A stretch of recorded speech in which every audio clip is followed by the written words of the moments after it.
কাছে কিবা দূরে, দেশে কিবা দেশের বাহিরে যেসব বন্ধুরা আছো সবাইকে আন্তরিকভাবে শুভেচ্ছা জানিয়ে আজকের ভিডিওটি আমি শুরু করছি। আজকে আমি তৈরি করে দেখাবো তোমাদের লাউ দিয়ে ইলিশ মাছের ঝোল রেসিপি করবো। তার জন্য নিয়েছি মাঝারি সাইজের একটা ইলিশ মাছ, নিয়েছি এক টুকরো লাউ। এটাকে এখন আমি কেটে রান্নার প্রসেসে যাব বন্ধুরা। ততক্ষণ আমার চ্যানেলের সাথেই থাকুন। মাছ আমি ভালো করে কেটে ধুয়ে পরিষ্কার করে নিয়েছি, সাথে সবজিগুলো কেটে ধুয়ে পরিষ্কার করে নিয়েছি বন্ধুরা। আলুর কথা বললে মনে ছিল না বন্ধুরা, আলুগুলো নিয়েছি। আলুগুলো আমি চোষা ছিলে নিইনি, শুধু আঁচড়িয়ে নিয়েছি বন্ধুরা। এখন রান্নার প্রসেসে চলে যাচ্ছি। আগে থেকে চুলায় একটা প্যান বসিয়ে নিয়েছিলাম, প্যানের মধ্যে দিয়ে নিয়েছিলাম কিছু তেল। তেলটা গরম হয়ে গেছে বন্ধুরা। এখন তেলের মধ্যে দিয়ে নিব সামান্য পরিমাণ লবণ। লবণটা দিয়ে নিলে বন্ধুরা মাছগুলো লেগে যাবে না। তেলটা গরম হয়ে গিয়েছে। আগে থেকে মাছের মধ্যে লবণ হলুদ মাখিয়ে রেখেছিলাম, এগুলোকে একটু হালকা করে ভেজে নেব।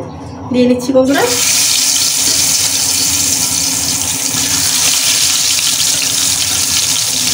তোমরা চাইলে না ভেজেও কষিয়ে রান্না করতে পারো। একটু হালকা ভেজে নিচ্ছি।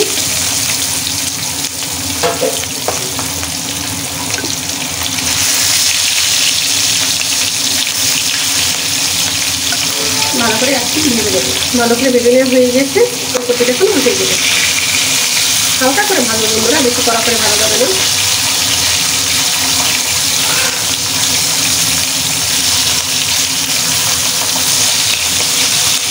মাছগুলো ভালো করে ভেজে নেওয়া হয়ে গিয়েছে, এখন তুলে নেব। দেখো একদম হালকা করে ভেজে নিয়েছি।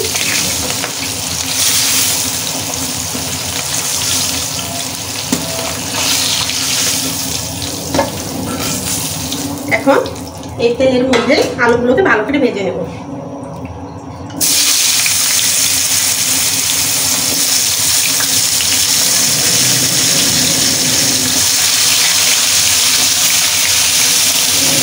তোমরা চাইলে আলুটা না ভেজে কষিয়েও রান্না করতে পারো। আমি একটু ভেজে নেবো, ভেজে দিলে ভালো হয়। আলুগুলো মাঝে মাঝে একটু নেড়ে নিতে হবে। একটু নেড়ে নিচ্ছি। আলুগুলো ভেজে নেওয়া হয়ে গেছে, এখন তুলে নেব। তেলের মধ্যে দিয়ে দেব, এই তেলের মধ্যে দিয়ে দেবো ফোড়ন। কিছু সাদা জিরে ফোড়ন দিয়ে দিচ্ছি বন্ধুরা। ফোড়নটা একটু হয়ে আসলে এর মধ্যে দিয়ে দেব পেঁয়াজ আর কাঁচামরিচ ভেজে রেখেছিলাম সেটি। নেড়ে নেব। এর মধ্যে দিয়ে দেবো জিরে বাটা, দিয়ে আবার একটু নেড়ে নেব।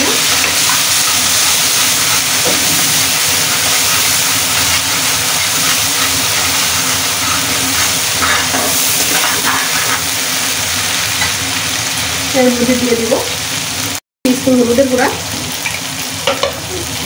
দিয়ে নেব স্বাদ মতো লবণ। তোমরা তোমাদের মন মতো দিয়ে নেবে।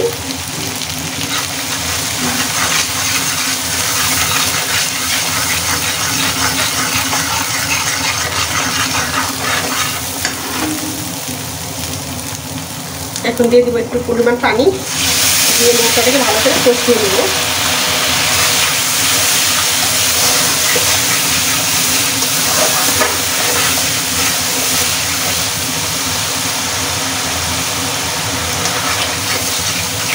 ভালো করে কষিয়ে নেওয়া হলে তারপর এর মধ্যে দিয়ে দিব হালকা ভেজে রেখেছিলাম ইলিশ মাছ। সেই মাছগুলো দিয়ে আবারও কষিয়ে নেব। সাথে আলুগুলো দিয়ে দেবো, ভেজে রাখা আলুগুলো।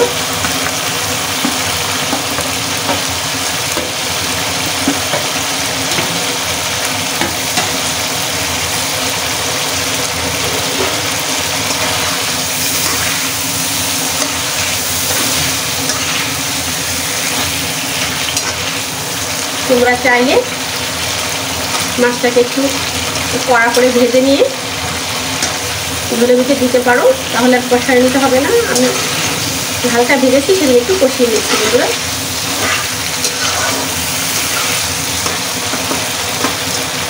একটু কষিয়ে নেব। মাছগুলো ভালো করে কষিয়ে নেওয়া হয়ে গিয়েছে বন্ধুরা। মাছগুলো এখন আমি তুলে নেব।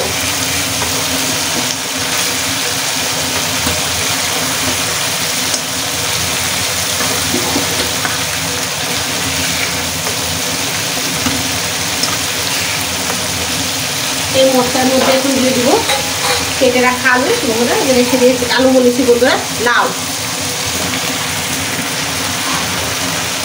আলুটা আগে থেকে দিয়ে নিয়েছিলাম, লাউটাকে দিয়ে মশলার সাথে ভালো করে মিশিয়ে নেব।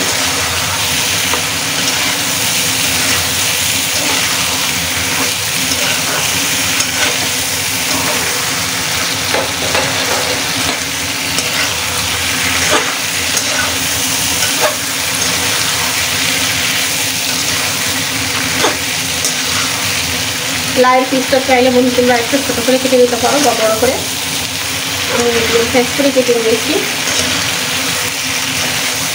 বন্ধুরা এর মধ্যে দিয়ে দেবো এখন পরিমাণ মতো পানি, একটুখানি দিয়ে দেবো, বেশি না, কষানোর জন্য।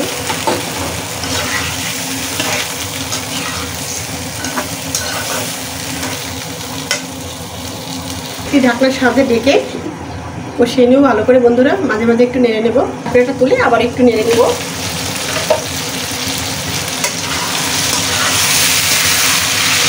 লাউটাকে ভালো করে কষিয়ে নিয়ে তার মধ্যে ঝোল দিয়ে নিতে হবে, আর একটু কষিয়ে নিতে হবে বন্ধুরা। আবারও ঢাকনা দিয়ে ঢেকে আবারও কিছুক্ষণ কষিয়ে নেব। ঢাকনাটা আবারও তুলে নেব বন্ধুরা। তুলে নিয়ে ওর মধ্যে দিয়ে দেবো আর একটু সামান্য পরিমাণ পানি দিয়ে আবারও লাউটাকে ভালো করে কষিয়ে নিতে হবে। এই যে দিয়ে নিয়েছি, এখন আবারও ঢাকনা দিয়ে ঢেকে নেব। ঢেকে আবার একটু কষিয়ে নিতে হবে। ভালো করে কষিয়ে হয়ে গেছে বলুন। এরপরে দিয়ে দেবো ঝোল, পরিমাণ মতো দিয়ে দেবো। পাতলা খেলে যারা পাতলা খাবে, পাতলা খেলে ঝোলটা একটু কম দিবে। যারা একটু ঘন খেতে চাও তারা ঝোল কম দিবে, আর যারা একটু পাতলা খেতে চাও তারা ঝোলটা একটু বেশি দিবে। আমি একটু পাতলা খাবো তাই একটু ঝোলটা বেশি দেবো। দিয়ে নেবো এই পর্যায়ে কষিয়ে রাখা মাছ।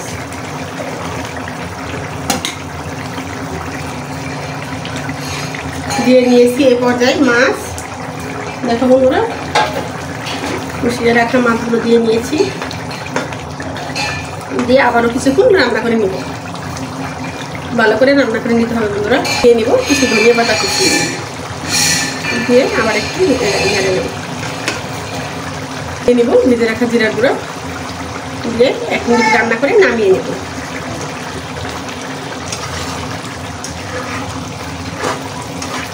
হয়ে গেছে বন্ধুরা,